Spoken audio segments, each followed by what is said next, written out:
The pain is absolute. That's what I need you to understand first.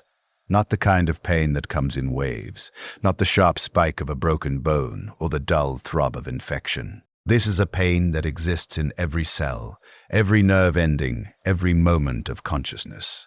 My body is on fire from the inside, chemicals burning through my bloodstream like promethium through parchment, and the only relief, the only moment the agony lessens, is when I kill. My name was Matthias Kellen. I need to tell you that now while I still remember it. While the parts of my brain that hold names and faces and the memory of being human haven't been completely dissolved by the punishment cocktail that drips endlessly into what remains of my spine. I was 27 years old. I had a father who worked the textile manufacture rooms on Casterville 3, hands permanently stained blue from the dye vats. I had a brother named Corvin who could make me laugh even during the food shortages. I had a small room in the underhive where I kept a battered data slate with 3 books on it, 3 whole books I'd read hundreds of times. But let me take you back. Let me tell you how I went from being a man to being this, a thing of metal and screaming flesh bolted to the front of a war machine, naked and exposed. My body nothing but a human shield that begs for death while murdering everything in its path. It started on a Tuesday. I remember that specifically because Tuesday was ration collection day, and I'd been standing in line for 4 hours outside Distribution Center Sigma 7. The line snaked through 3 city blocks, thousands of us packed shoulder to shoulder in the acidic drizzle that passed for rain on Casterval. The smog was particularly thick that day. You could taste it, metallic and sharp, coating the back of your throat with every breath. My legs ached from standing, and my stomach had contracted into a tight knot of hunger. The ration for that week was corpse starch biscuits and a liter of recycled water. Not enough to truly satisfy, but enough to keep you alive for another week of labor. I worked as a maintenance technician in the lower ventilation systems, crawling through ducts barely wide enough for a man's shoulders, replacing filters clogged with 50 years of accumulated filth. It was suffocating work, dangerous work. Every year, 3 or 4 techs would get stuck in a collapsed duct or asphyxiate when they broke through into a pocket of toxic gas. But it paid enough to keep a small room and buy occasional black market protein paste when the rations ran particularly thin. The man in front of me in the ration line collapsed. He simply folded at the knees and crumpled, his face striking the wet rockcrete with a sound like a sack of grain hitting the floor. Nobody moved to help him. We'd all seen it before. Malnutrition, exhaustion, the cumulative weight of existing in the lower hive. 2 Arbeitsenforcers dragged him out of line by his ankles, his head bouncing over the uneven ground. The line shuffled forward. We all took 1 step closer to our biscuits and water. That's when I heard the explosion. It came from 3 blocks east, a deep concussive boom that rattled the corroded window frames and sent a flock of mutant pigeons scattering from their roosts. The sound rolled through the underhive like thunder through a canyon. Everyone in line turned to look, a collective movement of thousands of heads swiveling toward the source of the blast. A plume of black smoke rose into the smog layer, twisting and billowing. The Arbeitsenforcers activated their Vox units, barking rapid codes into their helmet receivers. Their hands dropped to their shock mauls.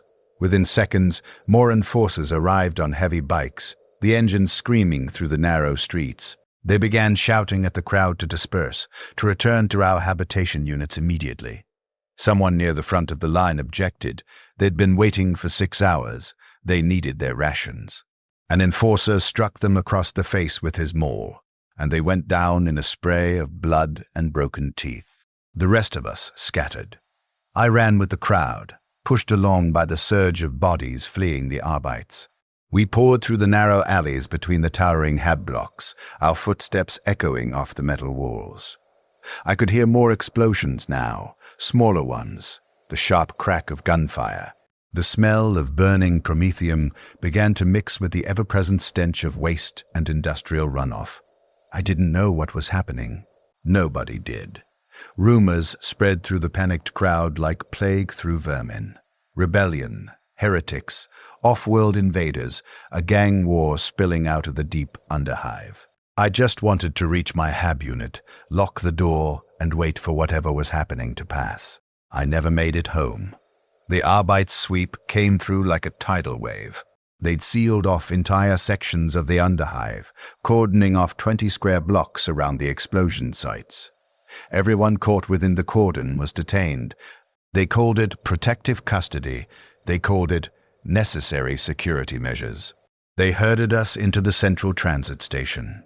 Thousands upon thousands of frightened, hungry people pressed together under the flickering lumen strips. We waited there for 19 hours. No one told us what was happening. No one brought water or food. People collapsed from dehydration and exhaustion. The elderly and the sick simply lay on the ground, their breathing shallow, their eyes glassy. I tried to stay near the edge of the crowd where the air was slightly less stifling. I recognized a few faces from my work crew, but we didn't speak. What was there to say? We were caught in the machinery of imperial authority, and you didn't question the machine. You endured it, and hoped you came out intact on the other side. The ecclesiarchy priests arrived on the 20th hour. They processed through the crowd in their black robes, flanked by armed fraterist militia carrying stub guns and electro-flails. The priests carried data slates and picked recorders, stopping at random individuals, scanning their faces against some database of the damned. When they found someone whose face matched their records, the militia would seize them. The chosen ones screamed, begged, swore their innocence. It made no difference. They were dragged away while the priests intoned prayers about purification and redemption, about how the God Emperor demanded penitence from those who had strayed. They told us the Emperor protects these priests. They assured us that his holy vision saw all sins, all transgressions, all deviations from the path of righteousness. I'd been conditioned to mouth these words since childhood, taught in the schola to repeat the catechisms until they became reflexive as breathing. But standing in that transit station, watching the priests select people for reasons none of us understood, I felt the first cold seed of doubt take root in my chest. When the priest stopped in front of me, I knew. He raised his picked recorder and scanned my face. The device chimed, a soft, pleasant sound utterly at odds with the horror of the moment. He consulted his data slate, scrolling through lines of text with one gnarled finger. His face was deeply lined, the skin hanging loose like melted wax. His eyes were clouded with cataracts, and I realized he probably couldn't see me clearly at all. He was simply following the instructions on his slate. Matthias Kellen, he said, his voice like dried leaves scraping across stone. Hab Unit 7743. Gamma. Maintenance Technician Ventilation Systems. Yes, Father, I said. My voice came out as a croak. My throat was so dry. You have been identified as a person of interest in the recent heretical activities in Sector Sigma. You are to be detained pending investigation and potential purification. Father, I haven't done anything, I said. The words tumbled out in a desperate rush. I was just collecting rations. I work in ventilation. I don't know anything about any heresy. Please, there's been a mistake. The priest's expression didn't change. I don't think he even heard me. He made a gesture with his hand, and two fraterist militia seized my arms.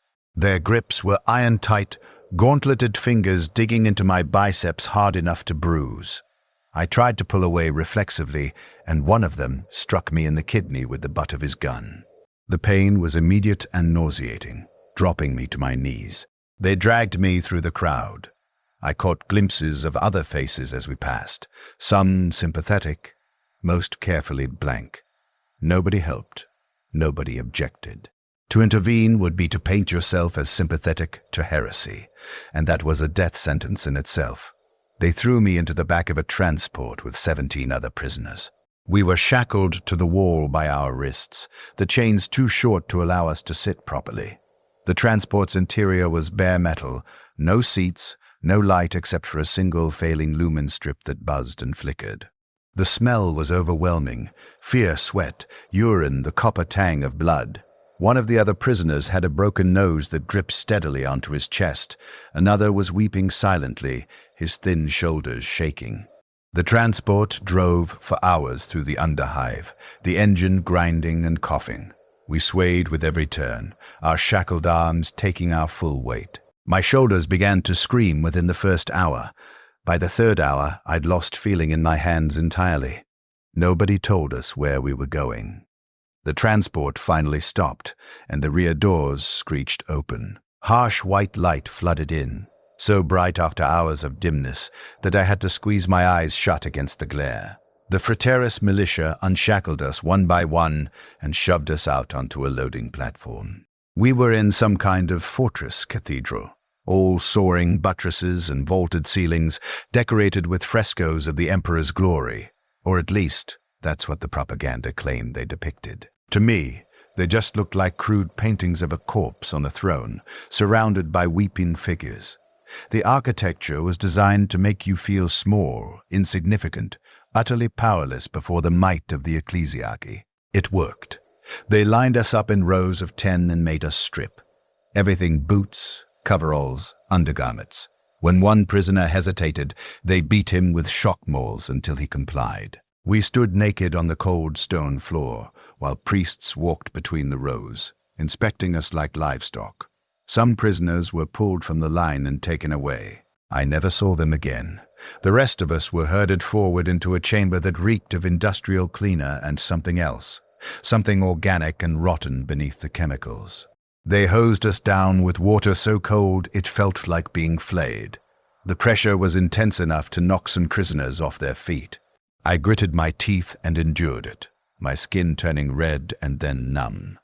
They sprayed us with some kind of chemical decontaminate that burned my eyes and made my skin itch fiercely. I wanted to scratch, but I knew better than to move without permission. After the washing, they tattooed us. Not elaborate designs, just simple numbers punched into the skin of our left shoulders with a crude mechanical stylus. Mine was 4,477. The priest who tattooed me had breath that smelled of decay, and his hands shook with some palsy as he worked. The stylus dug too deep in places, and blood ran down my arm in thin rivulets. I didn't make a sound.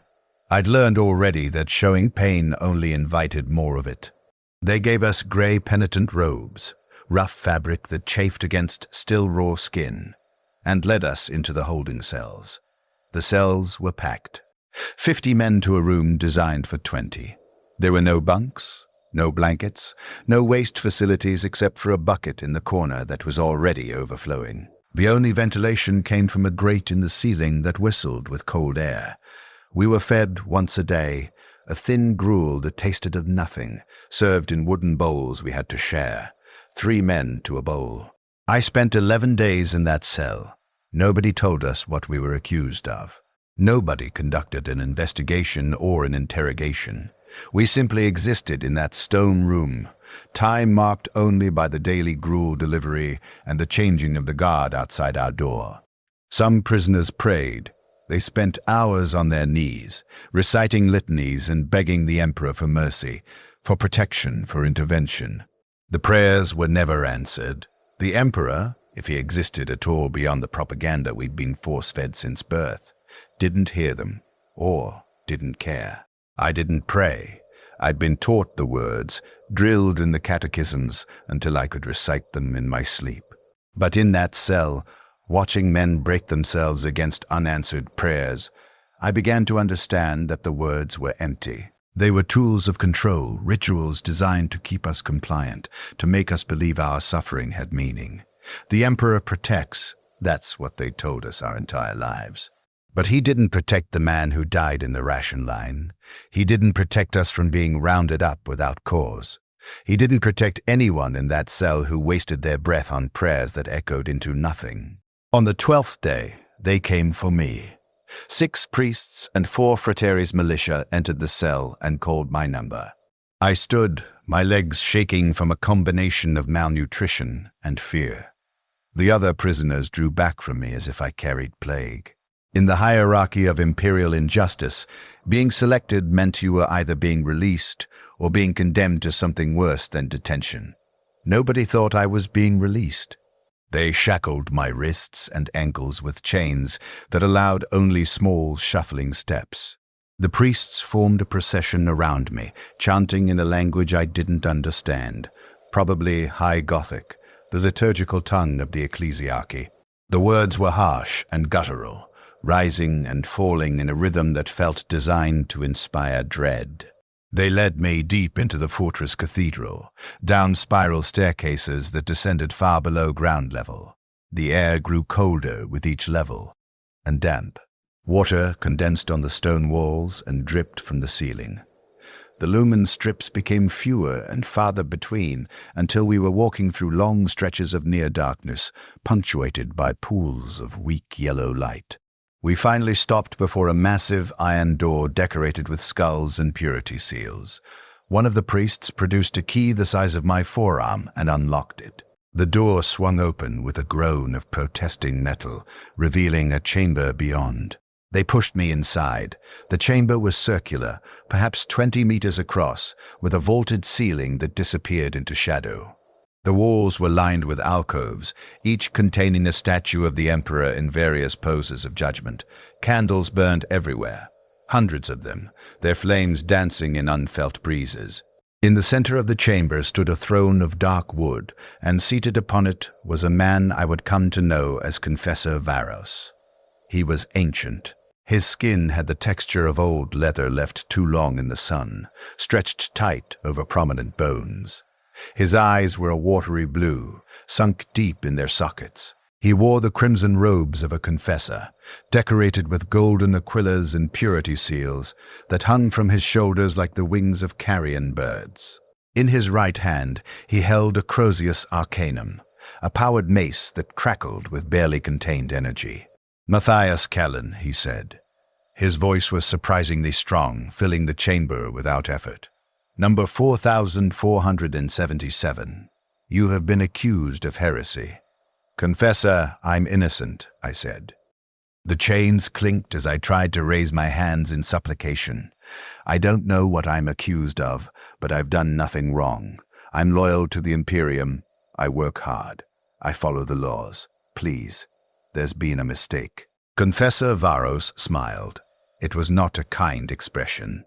"There has been no mistake." He said, "You were present in Sector Sigma during the heretical uprising. You failed to report the presence of heretics. You fled from Imperial authority rather than assisting the Arbites. These are facts, Matthias Kellen. These are your sins." "I didn't know there were heretics," I said desperately. "I just heard an explosion. Everyone ran. We were trying to get to safety." How could I report something I didn't know about? "Ignorance is not innocence," Varos said. "The faithful know instinctively when heresy pollutes the air they breathe. That you failed to sense it, failed to act, demonstrates a weakness of faith. And weakness of faith is the first step toward heresy itself." The logic was circular, inescapable. By their standards, I was guilty of heresy because I hadn't magically detected heresy, and now my failure to detect heresy proved I was a heretic.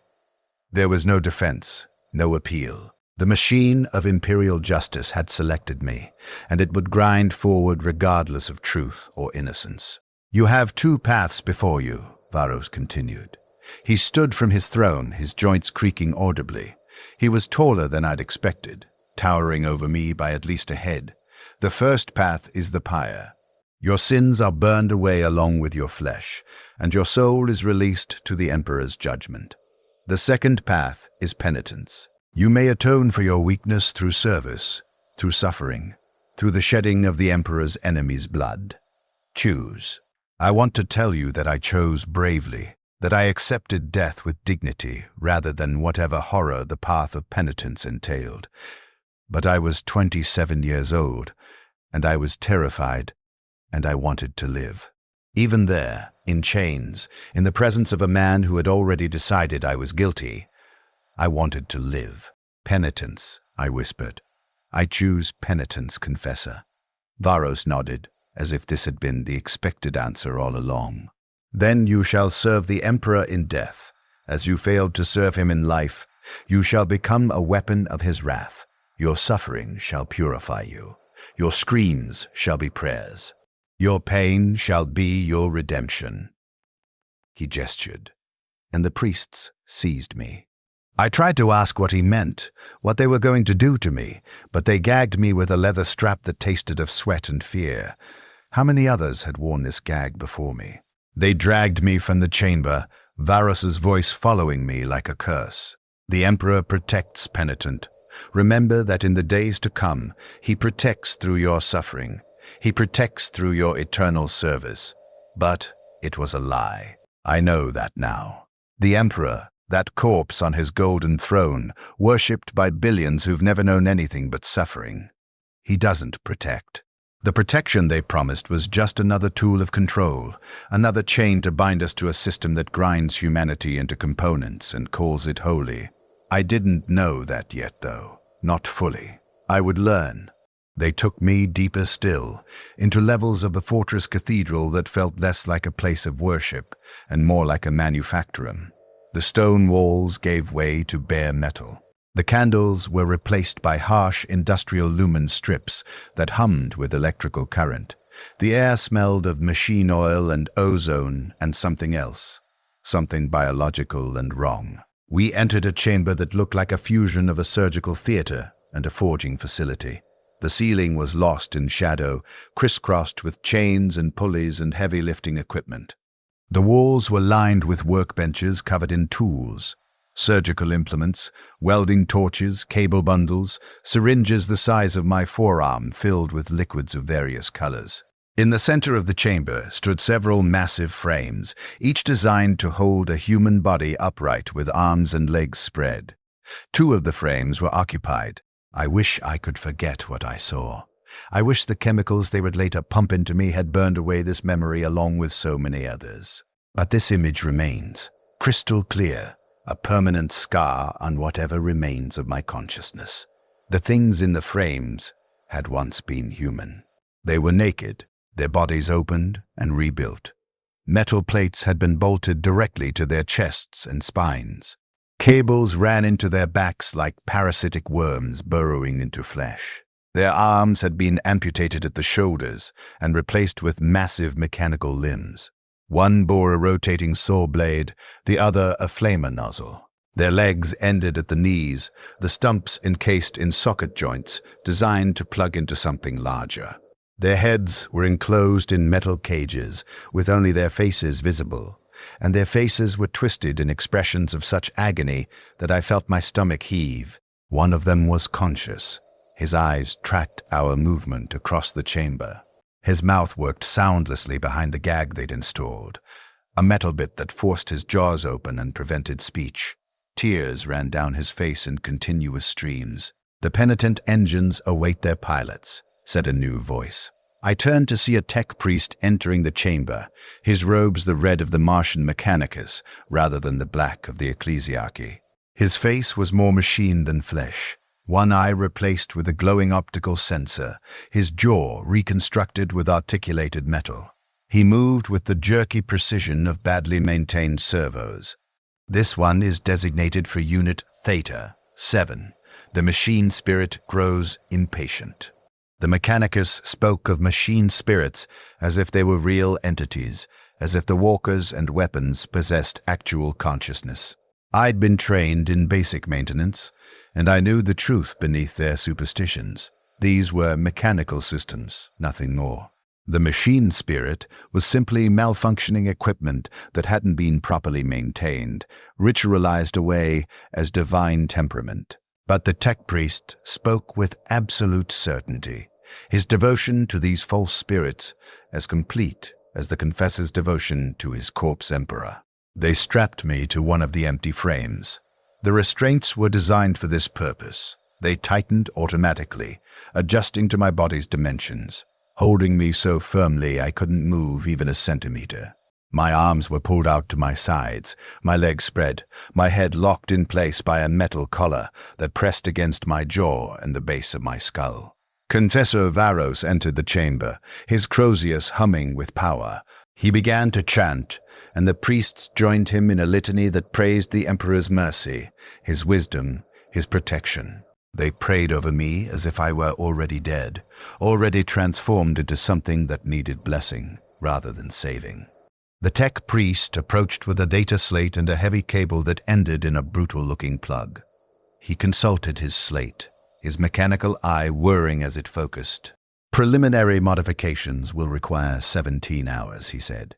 His voice had a metallic quality, as if it were being generated by a Vox synthesizer. "Survival probability is estimated at 63%. Shall I proceed?" "The Emperor wills it," Varos said. "Begin." The tech priest selected a large syringe from the workbench. The liquid inside was a sickly yellow-green, viscous and oily. He approached me, and I tried to scream through the gag, tried to beg, tried to do anything to stop what was about to happen. "This will hurt," the tech priest said. It wasn't a warning. It was a statement of fact, delivered with no more emotion than if he'd been describing the weather. He jabbed the syringe into my neck, and I felt the liquid burn into my bloodstream like molten metal. The pain was instantaneous and overwhelming. It felt as though acid had been injected directly into my veins, spreading through my body in waves of liquid fire. I screamed into the gag, my back arching against the restraints. Every muscle in my body contracted simultaneously, cramping so hard I felt something tear in my left thigh. Sedation would interfere with the modification process, the tech priest explained to Varos, as if I weren't there, as if I weren't dying by inches in front of them. The subject must remain conscious throughout. The pain response helps map the neural integration. They were going to keep me awake for 17 hours of modifications. For every cut, every implant, every violation of my body, they were going to keep me conscious and aware and in agony. The tech priest activated a servo arm that descended from the ceiling, its manipulator claws clicking together with mechanical precision.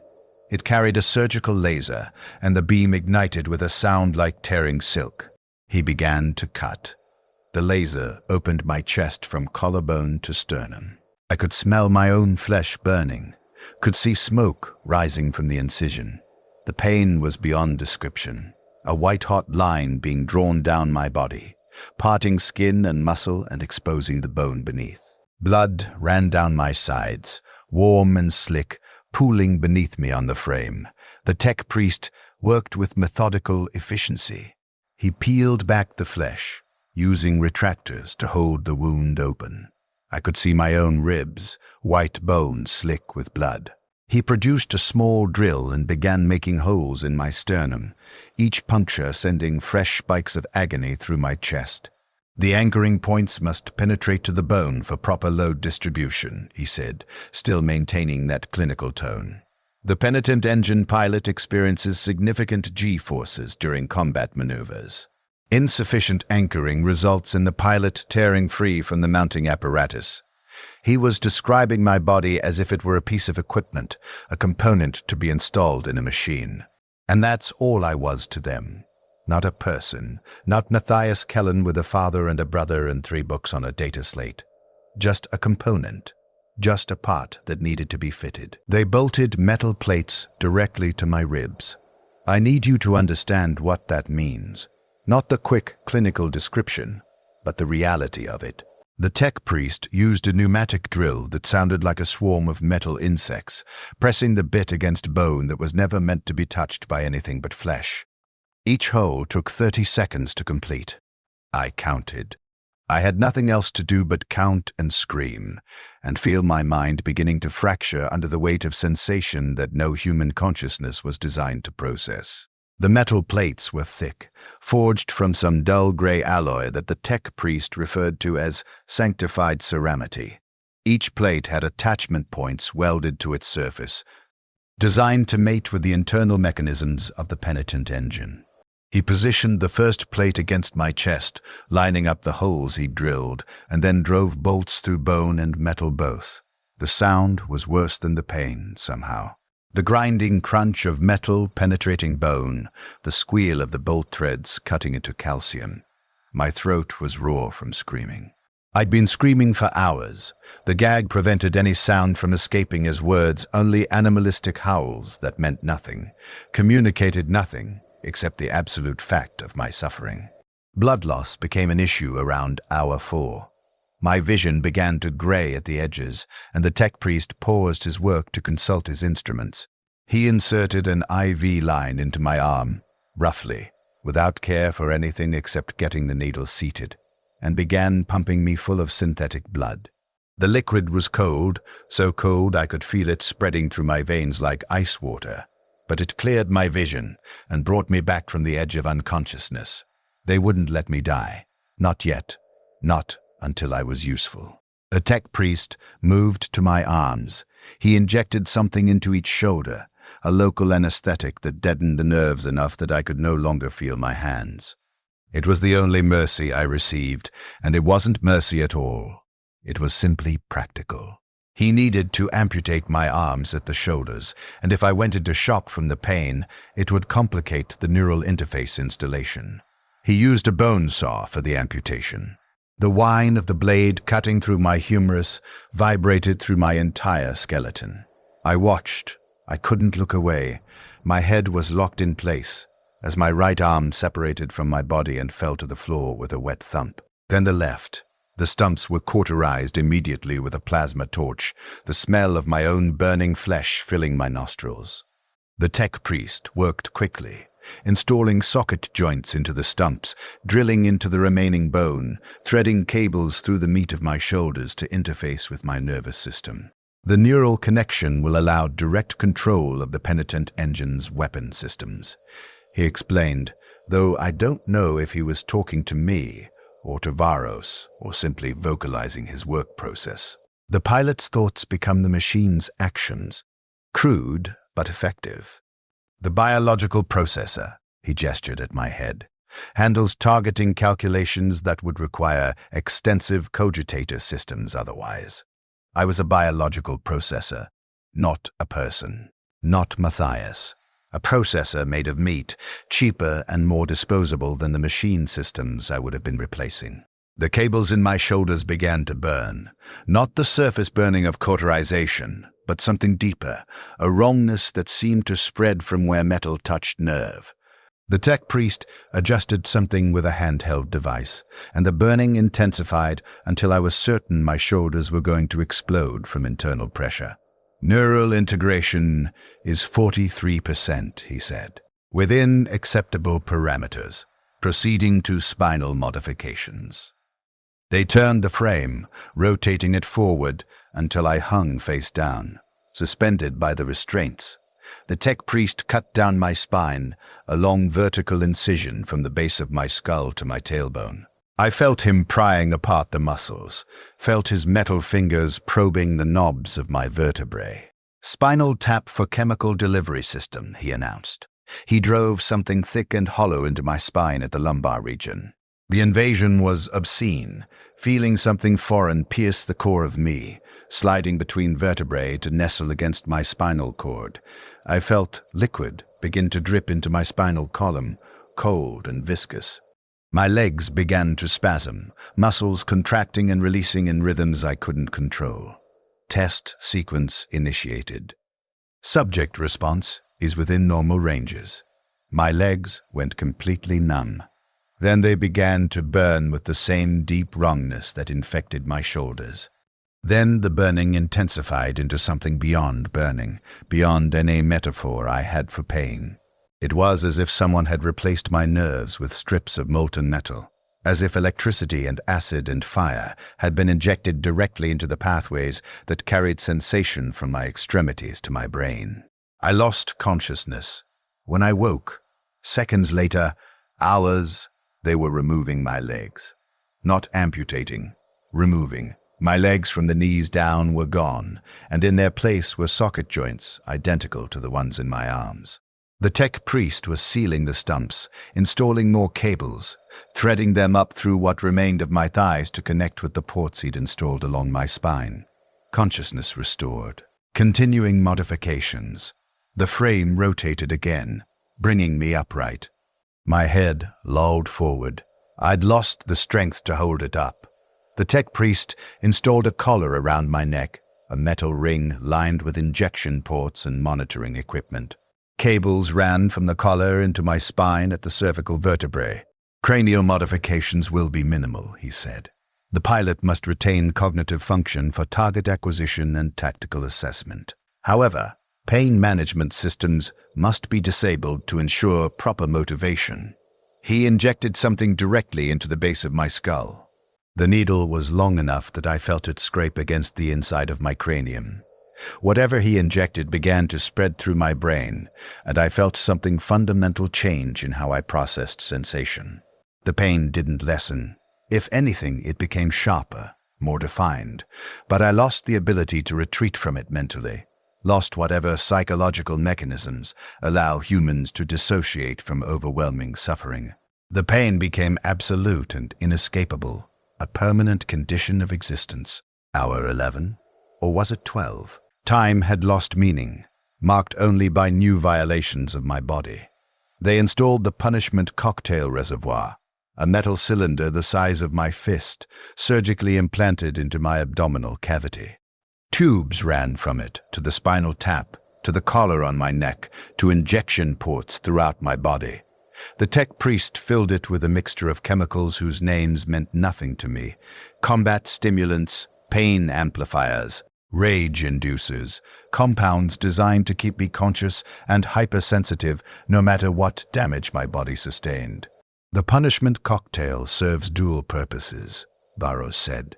He'd remained throughout the entire procedure, watching with the calm satisfaction of a craftsman observing quality work. It motivates the pilot to engage the enemy, and it ensures the pilot's suffering remains acute. Only through constant, conscious agony can true penitence be achieved.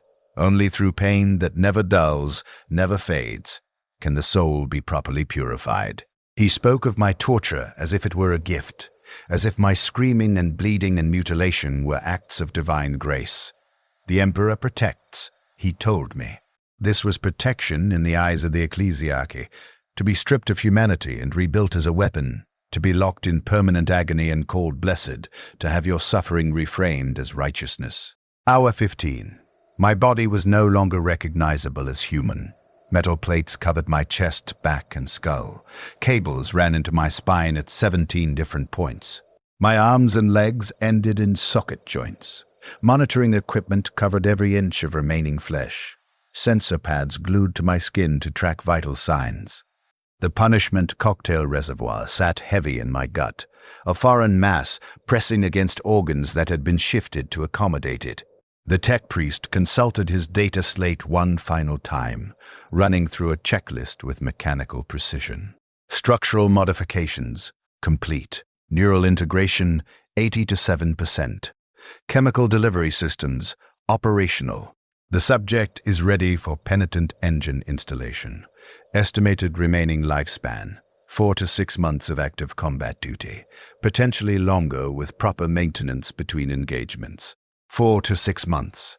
That's how long I had left as anything resembling myself. After that, the damage would accumulate, the systems would fail, and I would die still bolted to the machine. Or they would recycle my remains and bolt some other poor soul to the walker in my place. The Empire was efficient in its cruelty.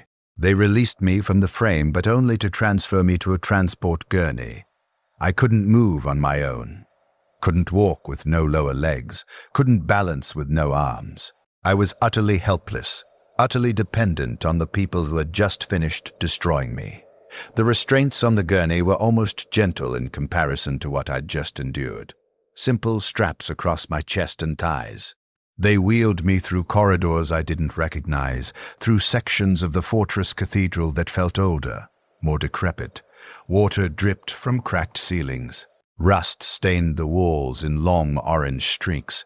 The lumen strips flickered or had failed entirely, leaving long stretches of near-total darkness. We entered a chamber that looked like a hangar for some massive industrial equipment. The ceiling soared overhead, at least 40 meters high, supported by flying buttresses and reinforced beams. And there, in the center of the chamber, was the Penitent-Engine. It stood perhaps 5 meters tall, a bipedal walker built from the same dull gray ceramite as the plates now bolted to my chest. The legs were powerful pistons and servos, ending in clawed feet designed to grip terrain. The torso was an armored shell with my mounting position at the front, completely exposed. No protection, just a bracket assembly designed to hold a human body as a living shield. The arms were weapons. A circular saw blade on the left, easily 2 meters in diameter, its teeth stained with old blood. A heavy flamer on the right, the fuel tank visible as a hump on the walker's back. And at the front, where I would be mounted, was another pilot. He'd been there for months, perhaps years. It was impossible to tell. His body had wasted away to skeletal thinness, the flesh hanging loose on his frame. The metal plates bolted to his chest had begun to corrode, streaks of rust mixing with old blood and weeping infections. His eyes were open but filmed over, staring at nothing. His mouth was frozen in a permanent scream behind the metal gag they'd installed. The chemical reservoir in his abdomen was empty, the indicator light showing red. He was dead, but he was still plugged into the walker, still bolted in place. They would have to cut him free to remove him. The tech priest approached the walker and began disconnecting the dead pilot with the same clinical efficiency he'd shown during my modifications. He removed the cables from the corpse's spine, one by one, each withdrawal accompanied by a wet sucking sound. He unbolted the mounting brackets, and the body sagged forward, held only by the restraints across its chest and thighs. Finally, he cut those restraints, and the corpse fell to the floor in a heap of wasted meat and corroded metal. "Unit Theta, 7 is ready for new pilot installation," he said. They lifted me from the gurney. 2 servitors, lobotomized slaves, their minds burned away and replaced with basic programming, carried me to the walker. I tried to struggle, but I had no limbs to struggle with, no leverage, no strength. They positioned me against the mounting bracket, and I felt the cold metal press against the plates on my back and chest. The bracket connections mated with the ports in my body with a series of mechanical clicks. Then they began tightening the restraints, heavy bands of reinforced steel that would hold me in place no matter what forces the walker subjected me to. One across my chest, one across each thigh. The restraints compressed my body, squeezing the air from my lungs, and I realized I would spend whatever time remained to me unable to breathe deeply, unable to move, unable to do anything except exist as a conscious component of the machine. The tech priest connected the cables. Each one that slid into the ports along my spine brought a new species of agony, a new wrongness that spread through my nervous system. The cables carried data from the walker's systems, weight distribution, hydraulic pressure, ammunition counts, targeting solutions. The information flooded into my brain like poison, data I had no context for, no ability to process.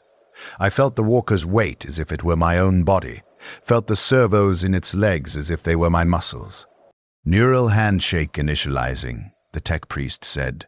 "Pilot integration at 40 to 1%, 57%, 72%, stable at 81%, within acceptable parameters."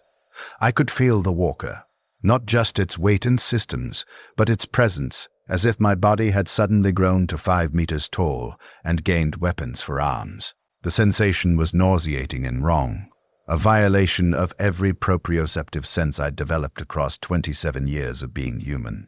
The tech priest connected the final cable, the one that ran from the punishment cocktail reservoir to the walker's chemical management system. The reservoir began to fill automatically, pumping fresh compounds into the cylinder in my abdomen.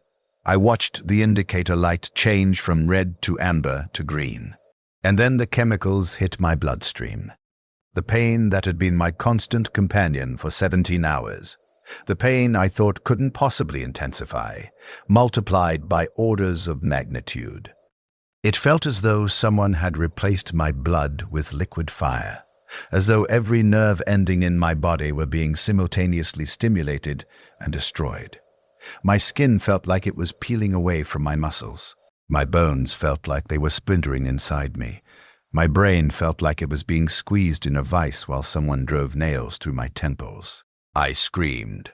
The sound came out as a metallic wail, amplified by the voxcasters installed in the walker's torso. The scream echoed through the hangar, bouncing off the walls, a sound of such pure anguish that even the servitors paused in their work. "Excellent," Varros said. "The penitent has found his voice. Now he will learn to use it in the Emperor's service." The punishment cocktail contained combat stimulants that made my heart race, made every sensation hyperacute. It contained rage inducers that flooded me with aggression that had nowhere to go, no outlet, only building and building inside me like pressure in a sealed tank. And it contained the pain amplifiers, compounds that ensured every sensation registered at maximum intensity, that prevented any adaptation or tolerance from developing. But the cruelest component of the cocktail was the one that created the addiction. Within minutes of the first dose, I felt it. A desperate, clawing need for relief. The pain was unbearable, impossible to endure. I would have done anything to make it stop. Anything. And some part of my chemically hijacked brain understood that the only relief would come from killing. The walker's weapons were tied to my neurological state. When I was in pain, which was always, the weapons remained locked. But when I engaged in combat, when I killed, the walker's systems released counteragents into my bloodstream. Not enough to eliminate the pain, but enough to reduce it from absolutely unbearable to merely agonizing. The relief lasted only seconds, only as long as I was actively killing. The moment I stopped, the pain returned at full intensity. They had turned me into an addict. My drug was murder. My dealer was the machine I was bolted to.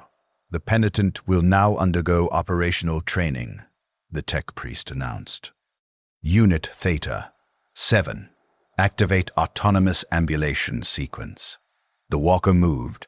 I felt it like it was my own body moving, felt the servos engage and the hydraulics compress. The walker took a step forward, and the sensation was overwhelming. I was still mounted on the front, still had the frame of reference of my original body position, but I also felt like I was the walker, like those massive legs were mine. The conflicting sensations made my head spin, made me want to vomit, but the gag in my mouth prevented even that small release. The walker walked me around the hangar in slow circuits, the tech priest monitoring data on his slate. Each step sent vibrations through the mounting bracket and into my body. Each movement of the walker's arms, my arms, the weapons that were now my arms, felt like phantom limbs that existed in spaces my original arms had never occupied. Pilot adaptation is proceeding normally, the tech priest said. Theta 7 is cleared for combat deployment. They kept me in the hangar for 3 more days. I couldn't sleep. The pain prevented it, and the combat stimulants kept me wired, hyper-alert, my mind racing. I couldn't eat. My digestive system had been compromised during the modifications, and I now received nutrition intravenously through ports in my collar. I couldn't speak, couldn't scream except through the walker's voxcasters. I couldn't even close my eyes. Some component of the modifications had paralyzed my eyelids, leaving my eyes permanently open, staring. The only thing I could do was suffer and wait for them to send me into battle, because at least in battle, there would be brief moments of relief. On the 4th day, they loaded Unit Theta 7 onto a heavy transport along with 7 other Penitent-Engines. I could see the other pilots. Some were conscious, their eyes tracking movement with desperate awareness. Others had gone catatonic, their minds broken by the suffering, though their bodies still functioned, still piloted their walkers according to programmed responses. One pilot was weeping continuously, tears streaming down his face, his jaw working behind his gag, as if he were trying to pray or beg or simply form words that had been taken from him. We were driven through the fortress cathedral and out into the world beyond. I hadn't seen natural light in weeks, and when it hit my face, I realized I couldn't even feel its warmth. The nerve damage from the modifications had left most of my skin numb to temperature. I could feel pain, only pain with absolute clarity, but nothing else. The transport delivered us to a combat zone on the outskirts of the hive. I could hear the sounds of battle even before the transport's rear door opened. Gunfire, explosions, the screaming of dying men.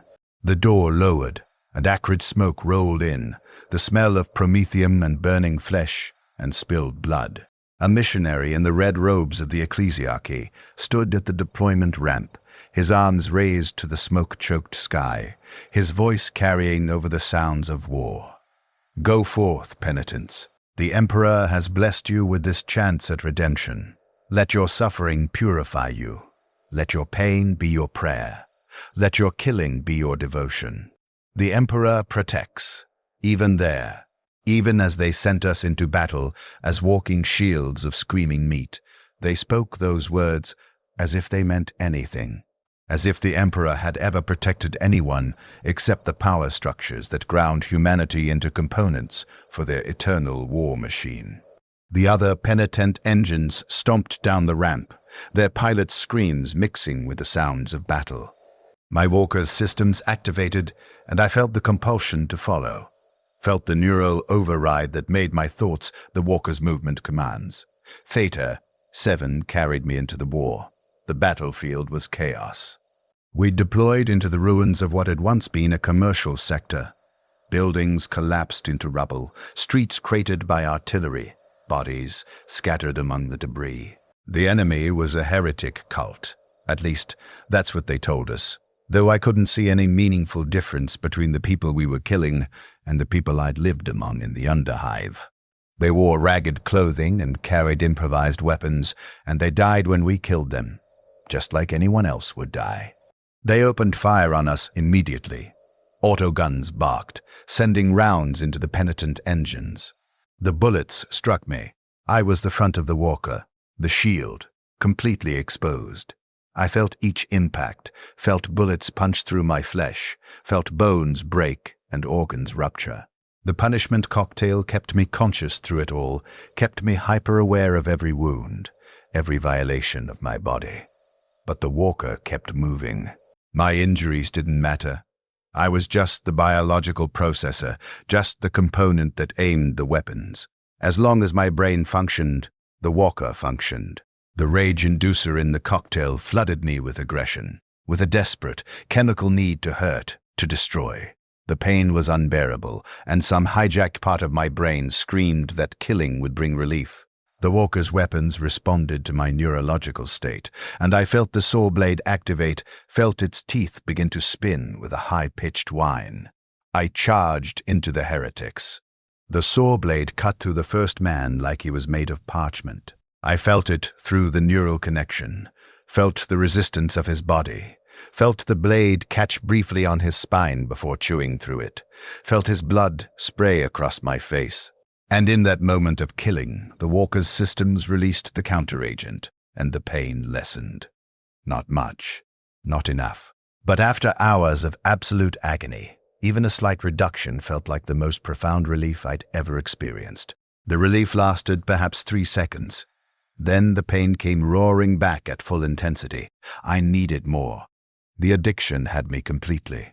I swung the saw blade at another heretic, catching him across the midsection, nearly bisecting him. 3 more seconds of relief. The pain returned.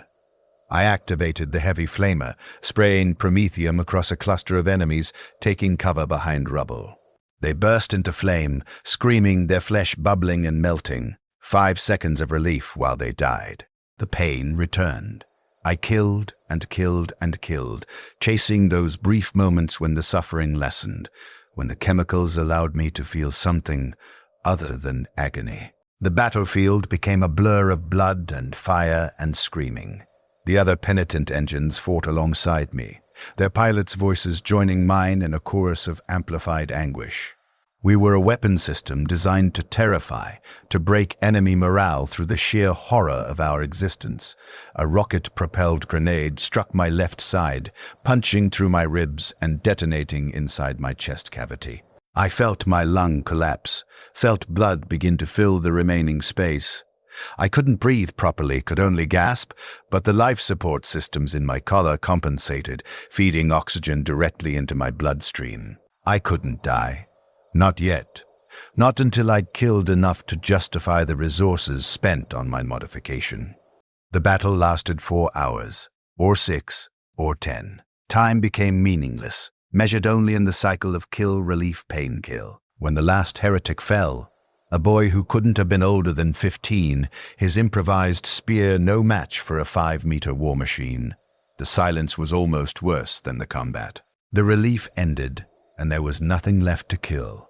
No way to earn even seconds of reduced suffering. The other Penitent engines stood among the ruins, their pilots screaming continuously through the voxcasters, begging for targets, for enemies, for anything to kill so the pain would stop. But there was nothing left alive in that sector. We'd been thorough. We'd been efficient. We'd been the perfect weapons. The transport returned to collect us. They hosed the blood and viscera off the walkers before loading us, washing away the evidence of what we'd done. They replaced ammunition, refilled fuel tanks, ran diagnostic checks on the walkers' systems. Nobody checked on the pilots. Why would they? We were components. If we functioned, that was sufficient. I'd been shot 17 times during the battle. 3 bullets remained lodged in my body. The tech priests would remove them during the next maintenance cycle if they remembered, if it was worth the effort. My left lung was collapsed. My right hand, my original right hand, now just meat attached to a mounting bracket, had lost 3 fingers to shrapnel. It didn't matter. I didn't need my hands. I didn't need working lungs. I just needed to stay conscious and aim the weapons. They deployed us again the next day, and the day after that, and the day after that. The enemies changed, sometimes heretic cultists, sometimes orc raiders, sometimes traitor militia. The locations changed, urban ruins, industrial sectors, wasteland battlefields. But the pattern never changed. Deployment, combat, killing, brief relief, overwhelming pain, more killing, return to transport. Over and over, a cycle without end. I lost track of time. Days bled into weeks, bled into months. The combat stimulants and sleep deprivation broke down my ability to form linear memories. Everything existed in the eternal now. This moment of pain, this moment of killing, this moment of failed relief. I couldn't remember the battle from yesterday or the one from an hour ago. They all merged into a single endless engagement. The other pilots began to die. Not in battle. The walkers protected our vital systems well enough. But from infection, from cumulative damage, from the sheer physiological strain of existing in constant agony. I watched the pilot 2 positions to my left simply stop functioning. His eyes glazed over mid-battle, his walker freezing in place as his brain gave out. The tech priests disconnected him that evening and installed a replacement. A woman this time, though I didn't process that detail until much later, and by then she was dead too, replaced by another screaming soul bolted to the killing machine. My body continued to deteriorate. The gunshot wounds became infected. The infection spread. My flesh began to rot while I was still alive, the smell mixing with the cordite and promethium until I couldn't distinguish my own decay from the general reek of the battlefield. The tech priests cleaned the worst of it during maintenance cycles, cutting away necrotic tissue and spraying antibacterial compounds into the wounds. But they didn't bother with real treatment. I was a short-term resource. 4 to 6 months, they'd estimated. Why waste medicine on someone designed to be disposable? Something in my spine began to fail around month 3. Or was it month 5? Or month 1? Time had lost all meaning. The neural connection to the walker started experiencing intermittent failures, moments where I couldn't feel the walker's legs, where the weapons wouldn't respond to my commands. The tech priests installed a bypass system, rerouting the signals through redundant pathways, drilling new ports into my spine to access nerve clusters they hadn't compromised yet. The pilot's degradation is ahead of projected schedule, one tech priest said to another during the procedure. They spoke as if I weren't there, as if I couldn't hear them discussing my deterioration like mechanics evaluating a failing engine. Unit Theta, 7 may require early pilot replacement. Early replacement, meaning I would die sooner than expected, and they would cut another soul from whatever prison they kept them in and bolt them to this walker in my place. The cycle would continue, the machine would continue. Individual suffering was irrelevant to the great grinding gears of imperial necessity. I tried to die. During one battle, I deliberately walked my Penitent-Engine into concentrated enemy fire, hoping that enough damage would overwhelm the life support systems. I took a last cannon shot directly to my chest, the energy beam punching entirely through my torso. I felt my heart stop. For one blessed moment, I felt the darkness closing in, felt the pain beginning to fade. Then the walker's medical systems activated, flooding me with adrenaline and cardiostimulants.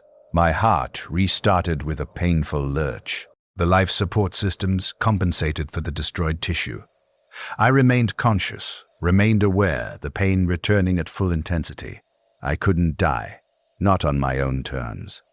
Not until the machine decided I was used up. The realization broke something in me. Not my consciousness. The punishment cocktail kept that sharp and clear. But my sense of self, my understanding that I was Matthias Kellen, a person with history and identity and some kind of future. That illusion shattered. I was pilot 4477, biological component of Unit Theta 7, a processor made of meat that would function until it failed. My father's face disappeared from my memory somewhere around month 6. I realized one day that I couldn't remember what he looked like, couldn't recall the sound of his voice or the feel of his calloused hands. The punishment cocktail preserved my consciousness, but not my memories. The chemicals that kept me aware also destroyed the neural pathways that held my past. I was being erased from the inside, my humanity dissolving one memory at a time. My brother's name was gone by month 7. I knew I'd had a brother. The fact existed as abstract knowledge, but his name, his face, everything specific about him had been burned away by the chemical fire in my brain. The 3 books I'd treasured on my data slate, I couldn't remember their titles, couldn't remember a single plot or character or even what genre they'd been. Just the memory that I'd once cared about books, once been the kind of person who read. My own name began to feel strange. Matthias Kellen. The syllables didn't connect to anything anymore. They were just sounds, designating a component, no different from Unit Theta 7. Month 8, or was it year 2? The temporal breakdown was complete. I existed in an eternal present, each moment stretching into infinity, and then collapsing into nothing, leaving no trace except the pain. We deployed to suppress a workers' uprising in a manufacturing district. The workers had risen against the overseers, demanding basic things, breathable air in the factories, fewer hours, rations that weren't actively toxic. The ecclesiarchy declared them heretics. We were sent to purify. The battle was a massacre. The workers had no real weapons, just industrial tools pressed into service, hammers, cutting torches, heavy wrenches. We cut through them like saw blades through flesh, which is literally what was happening. I killed hundreds, maybe thousands. The bodies piled so high around my Penitent-Engine that I had to step over corpses to reach new targets. A man charged at me with nothing but a wrench, screaming defiance, his face twisted with desperate courage. I burned him with the heavy flamer, watching the fire consume him, and as he died, I felt that brief moment of chemical relief. My pain lessened while his increased. My agony was reduced by exactly the measure of his suffering. The system was perfect in its cruelty. It required constant sacrifice of others to maintain even momentary relief for me. I was complicit, completely complicit. I was a victim of the system, yes, but I was also its tool, its weapon. Every person I killed to chase those seconds of relief was someone who might have had a father, a brother, 3 books they treasured. I was doing to them what had been done to me, ending their lives, erasing their futures, feeding them into the machine. The realization should have devastated me, but the punishment cocktail had burned away my capacity for complex emotion. I understood my complicity as an abstract fact, the same way I understood that my lungs were failing and my spine was crumbling and my flesh was rotting. Just another piece of data, processed by the biological component that had once been Matthias Kellen. Month 10, Year 3, Decade 1. The numbers stopped meaning anything. I existed in a state of eternal present, always in pain, always killing, always chasing relief that lasted seconds and cost lives. The other pilots around me were replaced, and replaced again, and replaced again. I watched them degrade through the same stages I'd experienced: the struggle, the attempts to die, the gradual dissolution of self, the final collapse into mechanical function. Some lasted weeks, some lasted months. One lasted only 3 days before his heart gave out mid-battle, but I persisted. My body should have failed, but the life support systems kept compensating, kept adapting, kept forcing me to continue. I became the senior pilot in the unit, the one who'd lasted longest, though I had no pride in the achievement. I hadn't survived through strength or will. I'd simply failed to die. The tech priests began studying me, curious about why I persisted when others failed. They ran additional diagnostics, took tissue samples, analyzed the chemical interactions in my bloodstream. They determined that some combination of my original physiology and the modifications had created an unexpectedly stable integration. My body was breaking down, yes, but slowly enough that I might last years instead of months. They made adjustments to the punishment cocktail formula based on their findings, optimizing it to extend pilot longevity in future subjects. I'd become a test case, a data point in their efforts to extract maximum value from their biological components. Year 5, or was it 10? My body was barely recognizable as human anymore. Scar tissue covered every inch of exposed flesh. My ribs were visible through rotting meat. My face had sunken in, the flesh pulled tight against my skull. One of my eyes had been destroyed by shrapnel months or years ago. The socket now just a hollow pit. My remaining eye couldn't close, couldn't blink, just stared and stared and stared at the endless parade of people I was killing. I'd become the thing I'd seen that first day in the hangar, a wasted corpse bolted to a war machine, kept alive through chemistry and cruelty, existing only to kill and suffer and kill again. We deployed to another battlefield.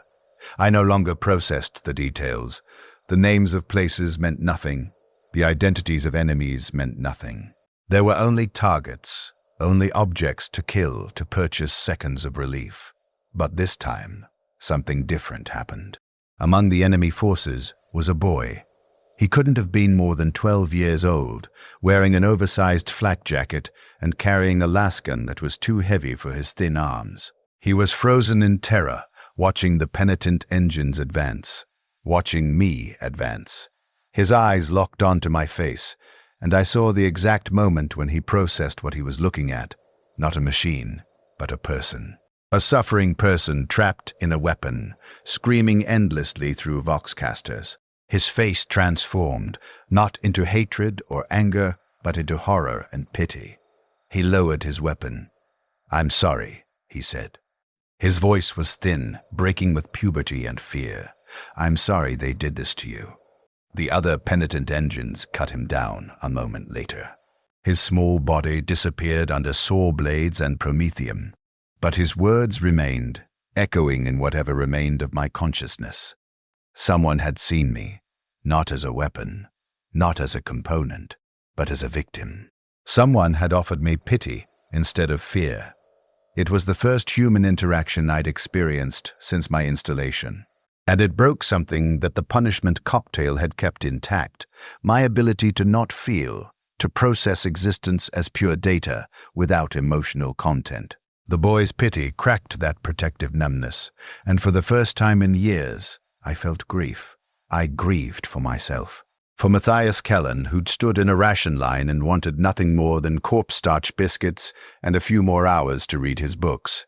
For the person I'd been, completely erased. For the thousands I'd killed. For all the other pilots who'd suffered this same fate. For the boy who'd shown me pity and died for it. The grief manifested as a sound. A vocalization that came through the Penitent-Engine's voxcasters. Not a scream of pain or rage, but something lower, deeper, more fundamental.